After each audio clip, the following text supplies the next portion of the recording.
안녕하세요. 남편과 저는 의대 선후배 커플입니다. 제가 신입생일 때부터 연애해서 본과 인턴 레지던트까지 모든 과정을 함께 했어요. 지금 남편은 군의관으로 복무 중입니다. 아직 아이는 없어요. 제가 남편보다 5살이나 어리기 때문에 천천히 가자는 주의입니다. 저는 산부인과를 전공했어요. 사실 정형외과에 가고 싶었는데 과학 특성상 여자를 안 뽑더라고요. 수술을 하고 싶은데 흉부외과나 신경외과는 성향에 맞지 않아서 산부인과를 선택했어요. 생각보다 수술이 많은 과는 아니지만 그럭저럭 만족했죠. 저는 남편과 오래 연애를 했기 때문에 지금의 시댁과도 오래 알고 지냈습니다. 아, 도련님만 빼고요. 시댁은 시부모님과 아들 둘의 단출한 집안이에요. 남편은 어릴 때부터 공부를 잘해서 초등학교 때부터 별명이 닥터김 아니면 김박사였대요. 한 번도 꿈이 바뀐 적이 없었다고 하더라고요. 쭉 의사를 꿈꿨고 진짜 의대에 진학했고 본인 의지대로 성형외과를 전공했고 제대하면서 선배 병원의 부원장으로 가기로 이미 다 이야기가 되어 있었습니다. 전형적인 승승장구의 삶인 거죠. 반면에 도련님은 뭐랄까 정말 알 수 없는 인물이었어요. 저랑 동갑인데 재수한다 뭐한다 하더니 이내 유학을 가버리더라고요. 그래서 도련님은 연애 초기에 몇 번 본 거 외에는 별 기억이 없었습니다. 아 맞다 그런 착각은 한 적 있네요. 혹시 이 동생이 나를 좋아하는 거 아닌가? 뭐 그런 생각이요. 형의 애인을 좋아하는 동생. 그런 이야기 많잖아요. 아무래도 형제가 보니 보는 눈도 비슷하고 그러다 보니 여자 취향도 비슷하고 뭐 그런 거요. 사실은 남편이랑 연애를 막 시작했을 때 시댁에 놀러 간 적이 있었는데 고스톱을 치면서 진 사람이 아이스크림 사오는 내기를 하곤 제가 꼴찌를 한 거예요. 빤히 아는 동네라서 저 혼자 갔다 오겠다고 집을 나섰어요. 그런데 시동생이 대문 앞에서 저를 기다리고 있더라고요. 그리고 저를 보곤 시동생이 이 밤에 여자 혼자 무섭지도 않냐면서 같이 가주겠다고 이야기하며 팔짱을 끼는데 너무 당황했어요. 아무리 동갑내기이고 편한 사이라도 남자친구의 남동생이 팔짱을 끼는 것이 남사스러웠거든요. 그때 아이스크림이 무슨 맛이었는지 기억나지 않을 정도예요. 이런 일이 있었다고 당시 남자친구였던 남편에게 말해야 하는 건지 혼란스럽기도 했고요. 게다가 그런 일이 몇 번 더 있었습니다. 같이 떡볶이를 해먹고 제가 설거지를 하고 있는데 남자친구 동생이 다가오더니 갑자기 어깨를 주무르는 거예요. 자제하기 힘들겠다면서 안마해주는 거라는데 왜 그런 거 있잖아요. 뒤에서 자꾸 몸이 닿는 느낌. 놀란 저는 결국엔 컵 하나를 깨고야 설거지를 마칠 수 있었습니다. 남편에게 말할까 말까 고민하고 있었는데 어느 날 동생이 유학을 간다고 말하더군요. 한국에서 재수하느니 유학 가서 대학에 진학하는 게 더 낫겠다며 미국으로 간다고 했어요. 그 이야기를 듣고 곧 떠날 사람인데 어쨌든 문제를 만들고 싶지 않았어요. 그래서 저는 입을 다물기로 했습니다. 남편의 동생이 떠나기 전날 송별회를 하는데 저도 초대를 받았어요. 남동생을 보는 게 껄끄러웠지만 빠질 수 없는 자리였죠. 그날 저는 술을 조금 많이 마시게 돼서 얼굴이 화끈거려 마당에 나와 열을 식히고 있는데 남편의 남동생이 따라 나왔습니다. 저는 좀 긴장했죠. 왜 나한테 그랬냐고 물어보고 싶었지만 참았습니다. 그의 표정이 너무나 아무렇지 않아 보였거든요. 그런 저를 보고 그는 너는 참 남 같지가 않아라고 말했습니다. 정말 심장이 터질 것 같았죠. 그래서 저는 서둘러 집으로 돌아왔습니다. 더 이상의 사건 없이 남편의 동생은 유학길에 올랐고 남편과 저는 열심히 연애하고 공부하면서 지냈어요. 그러면서 저는 시동생과 있었던 일을 거의 잊고 지냈습니다. 그는 우리 결혼식 때도 오지 않았어요. 시부모님은 서운해하셨지만 저는 오히려 잘 됐다고 생각했죠. 잊고 지냈다고는 하지만 지금까지 우리 사이에 있었던 일들 그리고 남 같지 않다던 그 말이 깨끗하게 지워진 건 아니었거든요. 남편과의 결혼 생활은 행복했어요. 오랜 기간 연애를 했지만 결혼은 또 다른 맛이 있더군요. 서로 바빠서 얼굴 볼 시간도 없었지만 주말에 같이 장도 보고 하루 종일 누워서 뒹굴거리기도 하고 그렇게 재밌게 지내다가 남편은 강원도에 있는 부대의 군의관으로 입대했습니다. 남편이 없는 집은 텅 빈 것 같았어요. 전화가 자주 왔지만 어디 옆에 있는 것과 같나요? 20살 때부터 붙어있던 사이였기에 외롭다고 느끼는 날도 많았죠. 그날은 아마도 자정이 다 돼서 집으로 돌아온 날일 거예요. 새벽부터 진통하던 산모 상태가 좋지 않아 밤에 응급으로 수술을 했던 게 기억이 납니다. 지친 몸을 이끌고 엘리베이터에서 내리는데 문 앞에 누가 서 있더라고요. 너무 놀란 저는 소리를 지를 뻔했죠. 형수님 저예요라는 익숙한 목소리가 아니었다면 정말 비명을 질렀을지도 몰라요. 저는 눈을 깜빡이며 문 앞에 서 있는 남자를 다시 한번 쳐다봤습니다. 정말 시동생이었어요. 저는 놀란 가슴을 진정시키며 어쩐 일이냐고 물었죠. 언제 한국에 왔는지 왜 연락 없이 이렇게 찾아왔는지 궁금했습니다. 마냥 문 앞에 세워둘 수도 없고 함께 집으로 들어오면서 저는 불부터 켰습니다. 거실은 물론 부엌, 안방, 서재, 심지어 화장실 불까지 다 켰어요. 왜 그랬는지는 저도 모르겠네요. 뭔가 불안했나 봅니다. 저는 도련님께 따뜻한 차를 내어주며 어떻게 온 거냐고 다시 물었습니다. 도련님은 대답 없이 차만 마시더니 부모님은 자기가 귀국한 걸 모르신다고 아무도 모르니 말하지 말라고 하더군요. 저는 괜히 긴장돼서 침을 꼴깍 삼켰습니다. 이어서 도련님은 저에게 며칠만 있게 해달라고 했습니다. 당장 갈 데가 없어서 왔다고 갈 곳을 구해서 나갈 테니 좀 봐달라고요. 저는 거절할 수가 없었죠. 다음 날부터 저는 일부러 일찍 출근했고 괜히 민기적거리며 늦게 퇴근했어요.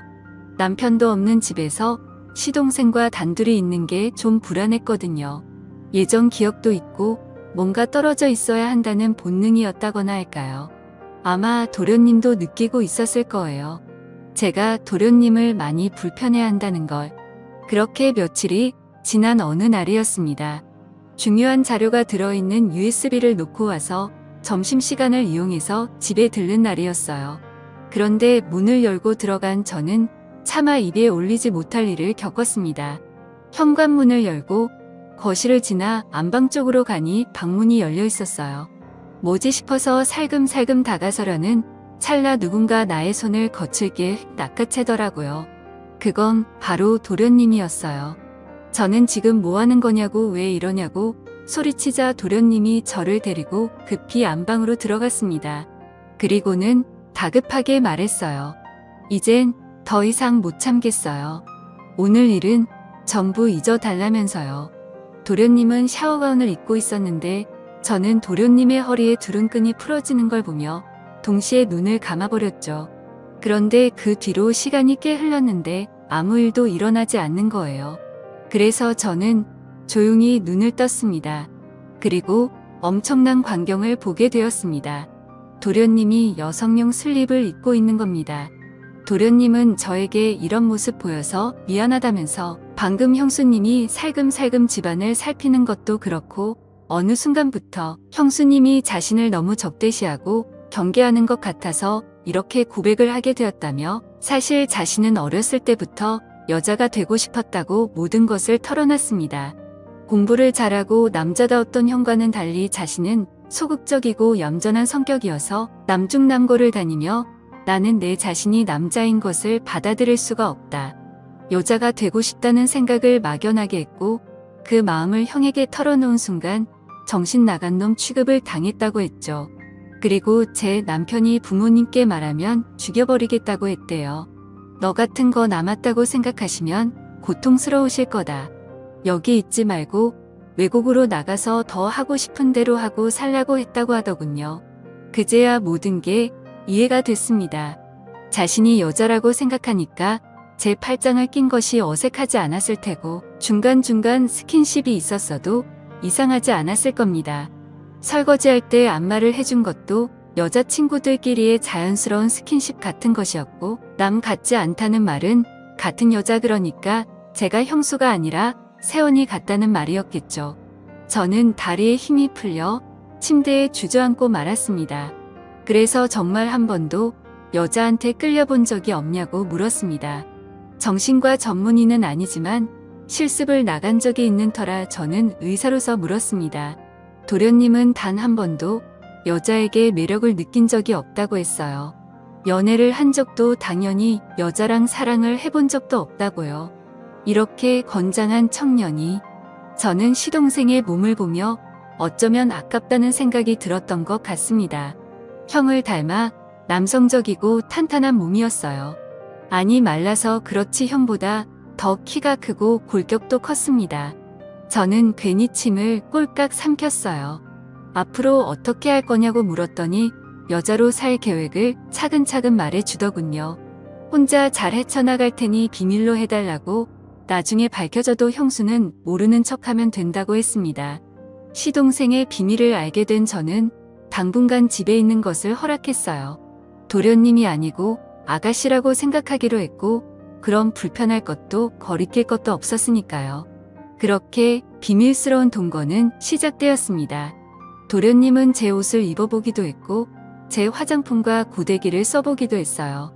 저는 마치 여동생 아니 아가씨와 제 물건을 나누듯이 자연스럽게 지냈고 수다를 떨다가 소파에서 나란히 낮잠을 자기도 했습니다. 남편 없이 외롭던 생활에 도련님과의 동거는 꽤나 즐거웠죠. 그러던 어느 날이었어요. 같이 영화를 보고 있었는데 러브신 가득한 장면이 나왔습니다. 괜히 멋쩍어져서 저는 농담 반 진담 반으로 물어봤어요. 정말 여자랑 사랑을 해본 적이 없느냐고요. 그게 무슨 뜻이었는지 모르겠습니다. 어쩌면 한 번쯤은 여자와 사랑을 나눠보고 이후에 선택했으면 하는 바람이었을지도 모르겠네요. 그러고 나면 여자를 좋아하게 될 수도 있으니까요. 그래서 계속 남자로 살겠다고 마음을 바꿀지도 모르니까요. 그렇게 도련님을 설득 아닌 설득을 해보려고 했던 것 같았습니다. 제 질문에 시동생은 그냥 피식 웃었죠. 그리고 그날 밤 그 질문에 대한 답을 내더군요. 잠이 오지 않아 뒤척이고 있는데 도련님이 안방으로 들어왔습니다. 평소에도 같은 여자끼리인 것처럼 거리낌 없이 지낸 터라 그러려니 하고 있었죠. 도련님은 제 옆에 눕더니 제 어깨에 머리를 기대더군요. 그래서 제가 왜 그러나고 무서운 꿈이라도 꿨냐고 물으려는 찰나 그는 제게 다가오다가 갑자기 멈춰섰어요. 제 진심을 알겠죠? 여기까지. 그게 그의 마지막 말이었어요. 그리고 그 방을 나갔죠. 더 이상의 그 어떤 말도 필요하지 않게 그는 완벽한 여자임을 증명했습니다. 혼란스러운 마음에 땀에 흠뻑 젖은 채 잠든 새벽 불현듯 눈을 뜬 저는 어제 내가 도련님께 무슨 짓을 한 건가 싶어 갑자기 미안했습니다. 그래서 이리저리 눈을 굴리고 있을 때 화장대 위에 놓인 편지 한 장이 눈에 들어왔어요. 그리고 시동생이 남긴 그 편지를 집어들었습니다. 편지에는 형수의 말은 고맙지만 여자로 살고 싶다는 마음은 변한 적이 없다.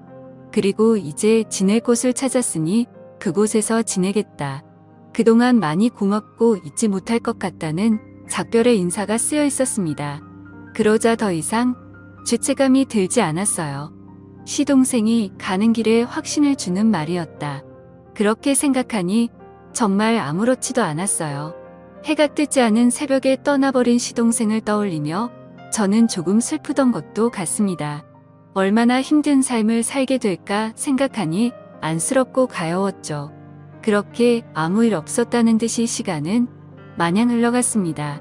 산모들이 아들인지 딸인지 궁금해하는 모습을 보면서 딸이라고 행복해하고 아들이라고 좋아하는 그 표정들을 보면서 저는 가끔 도련님을 떠올렸어요. 이렇게 처음부터 딸이었다면 얼마나 좋았을까. 태초부터 여성으로 태어났다면 정말 행복했을 텐데. 그러면 나와는 세상에 둘도 없는 새언니와 아가씨로 같이 목욕탕도 가고 쇼핑도 가고 마치 친자매처럼 지냈을 텐데. 뭐 그런 생각을 하면서 그 사람이 걱정되고 그립기도 했습니다. 산부인과와 소아청소년과의 모임이 있던 자리에서 예과 때부터 친했던 소아과 친구가 한 잔 더 하자며 우리 집으로 자리를 옮기게 됐어요.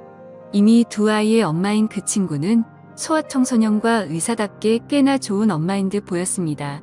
맥주캔이 서너 개 비워갈 때쯤 친구가 고백 아닌 고백을 하더군요.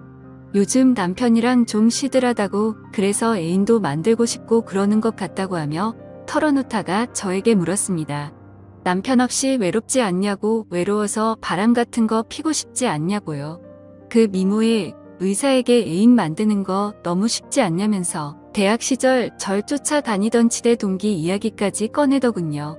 얼마 전에 우연히 백화점에서 만났는데 제 안부를 물으면서 얼굴이 빨개졌다고 했습니다. 너도 외로우면 엔조이로 몇 번 만나도 되지 않겠냐고 묻더라고요. 하지만 저는 그런 생각은 하나도 안 된다고 단언했어요.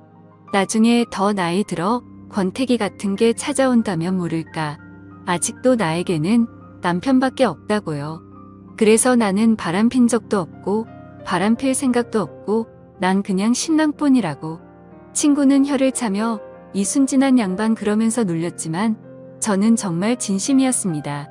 전 정말 바람을 핀 적이 없습니다. 그리고 바람을 필 생각도 없죠.